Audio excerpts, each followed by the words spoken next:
As I mentioned, we got the band Bad Habit. Well, at least we got part of the band. Jack and Sam are here. We'll wait for JM to jump on with us about 8:30. He's being Mr. Mom, Roger.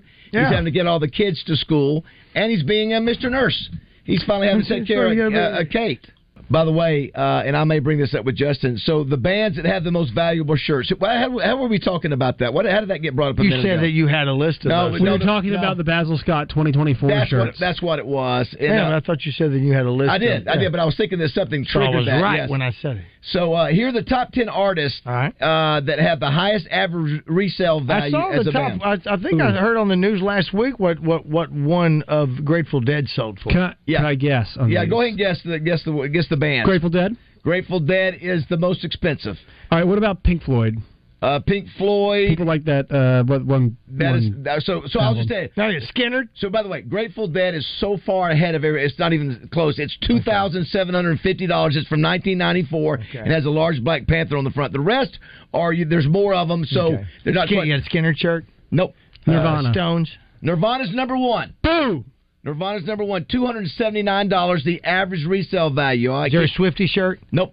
Stones? Did you already say Stones? I said Stones. It was wrong a minute ago, they're not in the top 10. Some of these are not what you would think. Is there some country in there? No. No country.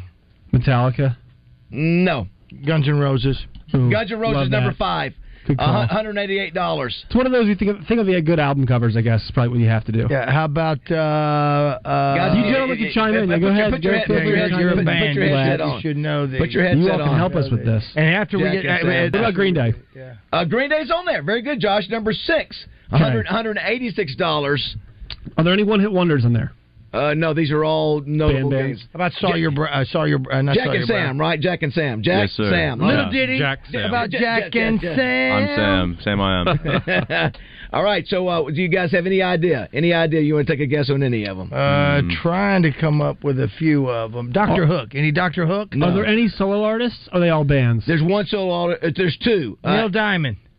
One is the you can make he's the biggest of all time. Michael Jackson as a part of a band, but Paul McCartney. Paul McCartney's on there. That's it. Number 8. Oh wow! Number 7. Is it not a Beatles? Well, they didn't even have shirts. That's right. No, they didn't do this. They didn't even have shirts. $180 for him. Elvis? No. Not an Elvis shirt? Now you guys do some old rock and roll. So yes, sir. I mean that's part of your MO. So is there a Hooba stank? No, no. Take a. Eagles? Eagles, that's good one. That's a good one. Not on there. I thought there was. Let's go Doobies. No. Anyone Eagles? Let's go Doobies. No. I'd guess you too. That's a good guess. Not on there. Got one. Touchdown. Bob Seger. Pearl Jam? You got Pearl Jam. Let's go. I'm on fire. Pearl Jam, $171. And this one, I'm going to give you one number that I don't recognize. Number 10, XXX Temptation. Oh, he died. Rapper died. Yeah, I wouldn't have guessed that at all. I'll give you another. There's another rapper on here. Number 8. Modern? No, and he's there's never anything calm in his life. Oh yeah. Kanye, yeah. Great, 179. So we've left off only 3, and I'm not sure if you'll get these without a hint. Give some hints to the bands then. All right, one of them is a 3-name band that Roger was popular in the late 70s, early 80s. Tommy used to like their songs. Played one of them. 3 Dog Night. No, but that's a good guess. That's what I was going to guess. He would play one of them. He started playing one of their songs in the morning almost every day the last couple of years we were doing the show with him. I'll give you the name of the song, and you'll get to the band. September. Oh, Earth, Wind, and Fire. Earth, Wind, and Fire, number 3 at $235. The other is a 4-name band. It's number 2. What is it? It's 4-name band. Yeah, 4-name band. And they're a fun band. They're from the 90s. Very popular in the 90s. Chili Peppers. Oh, boom! Very nice. Very nice. Well done. Yeah, see if we have a Corky's for him. And you guys won't get this, so I'll have to give you some help on this. If you're not in Outcast. Very nice. In your face! Wow. In your face! Yeah, that's surprising. Yeah, nailed it. Yeah. So anyway, so all those shirts range from $279 to $163. Right. So do you guys have any Jack and Sam? Do you have any of those T-shirts? No, I don't think I've seen any of those artists. I've got this. This is from the Get a Grip tour. What Aerosmith. Oh, very 1993. Yeah, I found it on eBay. I was going to say, very cool. Yeah, thank you. Yeah, that's actually one that they would be selling on site at the time. Yes, sir. Roger, yes, sir. do you have any... matter of fact, Roger... I wish I had my Jacqueline Smith T-shirt. I really would have liked that one. Band, I have a Justin Moore hoodie. That's my go-to. I don't have a band. I think I had an Office shirt. I've got a Sanford & Son shirt, thanks to Wes Sutton, and a... That's a cool shirt, though. Yeah. Josh, we've got to talk about later, too, that there was a report out yesterday about Ohio State. I think Chuck Monan reminded us about it this morning. Did you see how much they're in the red? $37 or $38 million. That didn't count revenue, though. Did it? I think that was just what they were spending. I thought that was what they were. That was the deficit they had based on their income. Okay, a couple things. Athletic departments always spend every single dollar they have. Yeah, but what you don't want to do is spend more than what you have. I think there's enough people in the state of Ohio who care about the Buckeyes that will make up the difference. But it's interesting though, if you're a business person or if you're giving, you're going, wait a minute, this is not a good business model. If you're spending, right? Yeah, you've got to deal with it. And I think there's a lot of athletic departments that are in that situation. Maybe not $38 million. Hope you enjoy your $11 million salaries, coaches, because they're not hanging around much longer. Yeah, those things are about to come down. Let's take a break. We'll take an early break, Roger, and we'll come back with JM hopefully and the guys from Bad Habit. 661-1037. Josh has got to set up the cameras, boys. Got to get your mug on the cameras.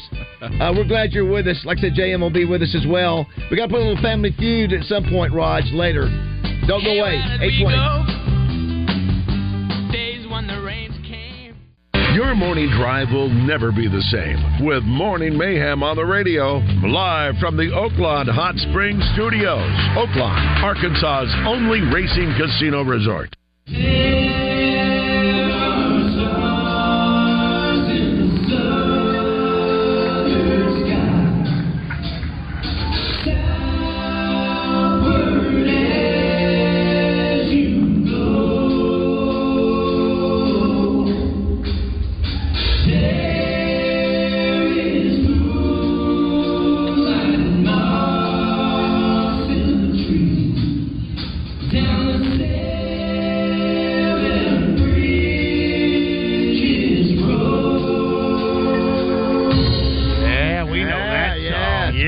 That song. Yes, great job. We love it. Thank you. Great to have in the studio Bad Habit.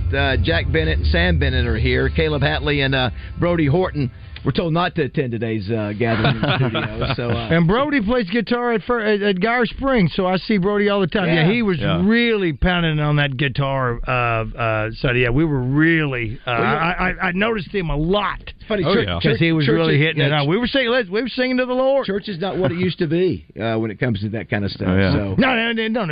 He didn't go AC/DC. I mean, he was really getting into it. Old school. So it was 4 years ago that you guys were on the show. So you, how old were you at the time? Ooh, I would have been probably a junior in high school. Wow. Yeah. And you were how old, Jack? I was 21 at the time. So, Roger, you had him in studio. I was at the SEC Media Days. I was 30. And you guys have how long have you had the band Bad Habit? We're celebrating our 10-year anniversary. Is that right? Very nice. Yes, sir. Yeah. Is that all original band members? No, not okay, quite. I was going to say. All right, so things are going great then. Yeah. That's the way it's supposed to be. You're supposed to go through as many people as you can to get to that foursome. I was reading about how you got your name, and I think you guys had seen a movie called, is it Nasty Habit? Is that what it was?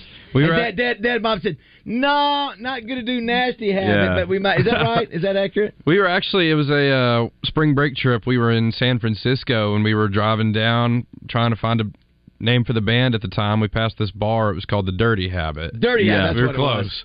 And we thought that was a great name for the band, but given that we were 15 at the time, Mom was like, no, probably not the best idea, so we censored it a little bit. I might venture to guess what part of town that was. He was born and raised in San Francisco. Oh, yeah. Oh, really? Yeah. So for those that don't know, what kind of band are you? You're sort of different for guys that are young. I know you play a lot of classic rock and all that, right? Definitely, yeah. Classic rock is our mainstay, if you will. That's what we really like to do. But we also do country. We do some R&B, some pop, kind of whatever the gig calls for. And obviously, special events like weddings and things like that, we kind of cater to whatever they want. So, Did your dad dad influence you? Is that who you got into music? As your dad? Oh yeah, yeah. Mom and dad for sure. Got to give mom credit as well. But all of them kind of really helped us to create our own musical tastes and whatnot. And yeah, that's kind of what we play today. Where do they play? Where does mom and dad play? Mom is the momager, as we call her, but okay. So she not musically inclined, not singing, not playing. Okay, gotcha. No, but Dad back here, he taught me how to play my first chords on guitar, and he's always playing the piano downstairs in the living room, and so nice. I wish, Roger, looking back, when you have some regrets, I wish I would have learned to play an instrument. Not my mom and dad's fault, or anything like that. I was not only too late. child. I know it's not too late. I was focused on sports. Listen, Justin Moore's supposed to give me lessons, and we get him on. We're going to talk to, but I'm watching. I love watching. I know you think about Eddie Van Halen or some of the other guys that are bending strings. Exactly. But I watch Jerry Lee Lewis and even Roy Clark on a banjo and a guitar. And Jerry Lee Lewis this morning, I was watching some of him and I'm thinking, you know what? Maybe I could learn a little bit, because in all the medley that Jerry Lee did, he did not use his thumb at all. And I need a smaller neck or bigger hands, and that's what she said. But I just can't get that thumb over there to do that, and I just keep getting discouraged. I just want to learn to play a couple of things, and then it's over. Yeah. I'm always fascinated to hear, obviously Justin Moore, he's got 13 number one hits, and he decided he wanted to pursue music, and obviously he goes to Nashville and all that kind of deal. So when you guys started this band, did you have an objective, a goal in mind? If you did, do you still have that goal, or has it changed over the 10 years you've been together? I'll say, when we first got together, it was really one specific gig that we were asked to play, and we kind of put the band together for that. And then after doing so, we got paid for that, and we're like, well, especially as like middle schoolers at that time, we're like, we can keep doing this. Right, so, make some money having fun. Yeah, rest is history. But yeah, we've certainly grown and tried to build prominence within the local market and beyond. And I think we're trying to, do as much as we can to start working on some originals and things like that as well. Yeah, that's the next question. Roger, is that we've seen them like TaylorMade and who's the other giant cover Tragically band? White. Tragically White. These guys have been doing it for decades, and they get people on the floor, and that's why people hire them. Is because they know how to get people out on the dance floor. But part of you all at the same time want to do your own music. Right. Sometimes the audience that you play for may not want that. So how do you sort of balance that out between? Do you try to sneak in? Oh, this is one of our own hits, or do you just go all covers at an event like that? Well, we've gotten really fortunate. For the longest time, we strictly stayed with covers, but over time, our crowds have been specifically requesting some of our original material. So we throw some in every now and then, just kind of as they're requested. But generally, as you said, we like to stick with the classics, stick with the songs that get people up on the dance floor, keep the bartenders happy, that kind of stuff. If you could play any one of the genres, would it be rock or country? Oh, yeah. It'd be that, definitely. I guess. Do you dig country? Yeah. By the way, Justin Moore is on the line with us. Jam, good morning.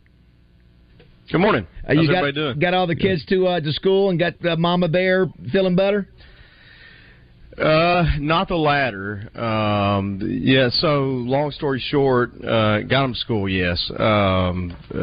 Which is a journey, as you guys can imagine with four. But, but Mom's got them trained pretty well, so it runs as smoothly as it can. But South came home, I guess, Thursday, and he was down and out, and they had, of his class, there were 24 kids and in his class, and 20 had to be picked up from school that day. It was a bad just bug. Insane. And so he finally, after about 3 days, got to feeling better, and then Kate got it, and I feel bad for her, man. It's bad, nasty. Rough. I haven't slept in my bed in 2 nights. I've been up with her till like 4 a.m. Wow. It's not good, but hopefully she'll start to make the turn here. Well, we've got in the studio, Justin, we've got Jack Bennett and Sam Bennett of the band Bad Habit. They wanted to make sure. Hey guys. They wanted to make sure and be on here when you were on here, because last year, Roger, we were making the point. I was at the SEC Media Days. Mm-hmm. Roger was in studio, and Justin, I think you were down in Florida. And Roger was just asking the question of all the genres of music that you play, which one do you prefer the most? Is it classic rock? Definitely classic rock for sure. Is that a parental influence because your dad? Yeah. Mainly, yeah. It's what we were raised on, but I think it's in our blood as musicians at this point. So. What are your favorite classic bands? I would always say, in terms of just like good old classic rock, American hard rock, I got to go Aerosmith. I think they're probably the best American rock and roll band, but I'm a little bit biased. What would you say? I'd definitely second that. Close runner-ups are the Eagles, Tom Petty, those kinds of artists. Yeah. I think me and Roger... Speaking my language. Yeah, Justin, too. Now, Roger was asking, too, you mentioned you also do country. What's your country artist that you would sometimes cover for a group? The song that always gets the best reaction out of us is Fast As You by Dwight Yoakam. That being said, this weekend we debuted our performances of Somebody Like You by Keith Urban. Okay. And that song got everybody up on the dance floor. So Josh is your age, so and I think we've got it. We've got that. It's not a may it be the, Oh yeah. Well, that's the original. Yeah, I didn't know. We've got. Oh, you got there? I'm sorry. I didn't know you had there. Okay. I wasn't familiar with that song. The Dwight version's way better than Elvis. I'm sorry, guys. I know y'all love Elvis. Yeah, I would agree. I didn't know Elvis did it. So this is at Pops. Oh here, yeah, right? He did it first. I thought. Fast As You? Yeah. There's Little Sister too. Now, Little Sister. I didn't know Elvis did that. Yeah, I didn't know about Fast As You. Now this is from Pops. Maybe I'm wrong. Well, and listen, Elvis did Little Sister real bad. Listen, turn it up, Josh, see if we can hear this. This is at Pops Lounge.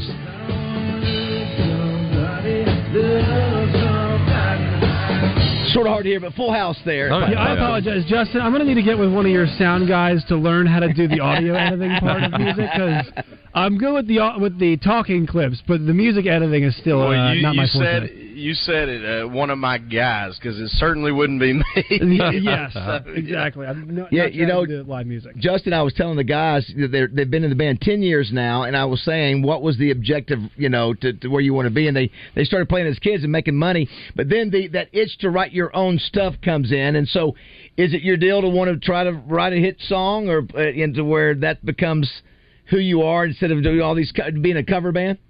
I definitely think we've built an identity for ourselves playing the songs that we've played this far, because one of the things that we kind of pride ourselves on is playing the songs that not really any other bands around town or really anywhere are playing. That being said, we do have the goals of, getting the original material out there, just kind of seeing what happens before we get our expectations up or anything. But we do have a new single out called California in Between. Came out in December, and it seems to be doing pretty well so far. Well, Justin has played. Justin, to do what you had to do to get where you had to go. You played state fairs. You played every imaginable deal, and I imagine you guys are. Oh, we still play state and county fairs. But back then, I'm sure the crowds were small, and you just were grinding through those early years, and travel in a van and do those kind of things. And I guess you guys are experienced in that as well. Minus the van. Are you guys currently? Is this your career right now? And is that the goal? If that's a yes or no either way, is that the goal, is to make it your career? I would say yes for sure. I'm currently in my last semester of college at Ouachita, and after I graduate, I think that this will definitely be the route that I choose. You made it a little bit further than I did. I went for 2 weeks. Hey, that's all God. I barely did, man. So yeah. So you do. That's obviously what you want to do. Yes. Yeah. And listen, Justin did something very unique. Justin goes to Nashville and says, screw it, I'm going to go home and I can be successful at home. And people write, Justin told you not a good idea, and you proved him wrong. He's got 13 number ones. So actually, quite the opposite, really. People around. I grew up, guys, in a real small town, and people are looking at you going, okay, cool, man. Go, good luck. I mean, they genuinely were rooting for me, but it was just kind of something that was unheard of, to pursue that. But yeah, they were supportive, obviously. But I forgot the original question. Justin, I was actually talking about people at your management in Nashville said it would not be a good idea, that maybe it wouldn't be the most wise idea to go back to Poin to expand your career. When I moved back home. Yeah, when you moved back home. Yeah, and that you did that against. And from a professional perspective, it wasn't a good idea. Right. I mean, I've missed out on opportunities, and that otherwise I would have potentially have gotten. But for me personally and my family, which was the most important to me, it was the best decision that I could have made. So, yeah, totally. But you know, if you guys played out of town gigs, yes. We have. Yeah, we're doing some shows this year down in Bossier City. In Shreveport, playing the Boats and a few other venues down there, and we did that last year for the first time. But yeah, we've done Tennessee. Where else? Mississippi. We just hit Texarkana not too long ago. Yeah. Okay, so, hey, take any of those casino gigs you can, man. Yeah, that's what we're working on. Boy. They treat you good. They pay you good. They don't want you to play long. And I think this is the first year we've all been old enough to actually do it. So, and they feed you good. Oh yeah, definitely perk. Early in my career, I would go, because they want to get people back on the casino floor, obviously, spending their money. And so you're just kind of there as a sideshow, myself included. I'm including myself in that. And they want you to play 75 minutes, and if you play 76, they're mad. And so I was doing that early in my career, and I'm like, no, man, we play 2.5 hours. And so I'd go do that, and there were times we had to hightail it out of there because they were so mad at us. But now that I'm at the stage of my career I'm at, I'm like, we'll take all the casinos we can. I love it. Well, interesting enough, guys, Roger tomorrow night is on that same stage at Bop's doing sharing the stage. Doing sharing the stage last week with Justin Moore, and now I'm sharing it with you. You're welcome to. Come play some cowbell or something. I think it's smart for Oaklawn. They're just trying to figure out ways to listen. Now, you guys were there for after racing Friday and Saturday, so you got a built-in crowd there, which is great. And they're getting excited. I tell you, the band, Roger and Justin, and I may be wrong on this, but the band I always think of when it comes to bands who made their popularity through going through college, there's one band that stands out to me. Who is it? Huey Lewis. Yeah, no, actually, but that's a good one. Oh, okay. You're talking my language now. So Huey Lewis, back when I was in school, Roger, they were a college band, but the one I think of because we hear his go ahead. He loves sports. He loves sports. Some rumor about Huey Lewis, and I can't put my finger on what it is. What is it? You mean from Sweet Sweet? Yeah, maybe. Yeah, he had special talents. Yeah. He was gifted in special ways. I thought I was going to be dead in the water there, and y'all didn't know what I was. No. Speed bump in front of McCain. I'll give you the state, Justin. I know you'll know what. And Roger, I know South Carolina. Yeah, Hootie and the Blowfish. Yeah, so I remember Hootie was a band that really dominated at colleges, and so I was going to ask, is that an angle, as a college angle, a thing for you guys, or no? Yes and no. They don't pay as well? Definitely not. But they have always been supportive. I know he went to UCA, and we did a few things down there, and not as many opportunities down in the Delph over at Washita, where I'm at. But you mentioned Hootie and the Blowfish. Yeah. I have a podcast through Washita, and we were fortunate enough to interview Mark Bryan of Hootie and the Blowfish. So yeah, I mean, those kinds of things, getting that insight from those kinds of people in the college market and whatnot is really pretty cool. Anywhere you can build in an audience is great, and obviously college is. Yeah. Nowadays, like when I first started, we had internet, obviously, but it wasn't. We didn't have. I mean, to date myself, the only thing we had, and it was fairly new, was MySpace. Like there was no MySpace. There was nothing else. Yeah. And YouTube, I don't know. I don't even think it was around. If it was, it wasn't what it is now. And nowadays you see, somebody be discovered on YouTube doing a cover of, whatever, Tom Petty and the next thing you know, I'm literally like a year selling 20,000 tickets. Oh yeah, definitely. So I would. I mean, if you're not asking for advice, but I would really. Sure, they are. We'll happily sure, take they are, Justin. Well, I would. I was well into my career before that stuff kind of became what it is. But I would really lean into that kind of stuff and use it to your advantage. Oh yeah, definitely. We'll come back and visit a few more minutes. I'm sure you do. We try to. Yeah. With the band Bad Habit. You can go to badhabitrocks.com for all their information. Good guys, when we come back, we'll talk about the thing that could really bring you down quick. You know what that is? Women. The Razorback. Okay. Women. Both good options. Both of those, you're right, Justin. All right, do not go away. 8:45 here at Morning Mayhem.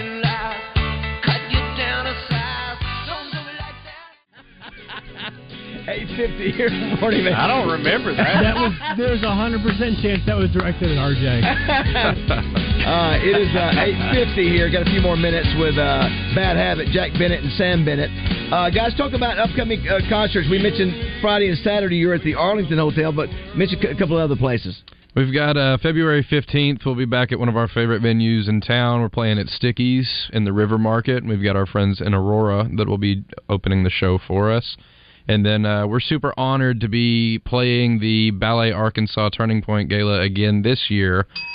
We were fortunate enough to be asked to do it last year, and then they asked us again this year, and we're like I said, we're very honored to be playing that again. And you guys, where y'all from, guys? We're from here in Little Rock. Little Rock, yeah. Oh, okay, cool. And you guys did the tornado relief concert that we did at Sticky's, the one that Randy got up and sang with Justin. That's right. Yes. Yeah. And what was the song they sang? The Islands in the Stream? No, what was it? No, you guys sang Rhinestone Cowboy. That's right. Who could forget?